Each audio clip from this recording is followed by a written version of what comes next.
সব পরিবারে মিলেমিশে এইমাত্র লাঞ্চ করা হয়ে গেল। তো কিছু দৃশ্য দেখাই আপনাদের। দেখুন, মহাকুম্ভে যে আমরা বেড়াতে এসেছি তার কিছু দৃশ্য আমরা দেখাচ্ছি। পার্কের মধ্যে আমরা লাঞ্চ করলাম।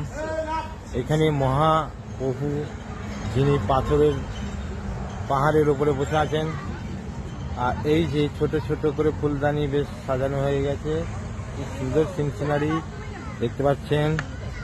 চলুন আপনাদের দেখাই। এই যে আমার মেয়ে আছে, আমার স্ত্রী আছে, আমার ছেলে আছে, আমার নাতিরা আছে, আমি নিজে আছি, আমার ভাইপো আছে। এই যে খুব সুন্দর পরিবেশ আপনাদের দেখালাম। হাত ধুতে হতো না, জল ফেলতে হতো না। এই যে দেখতে পাচ্ছেন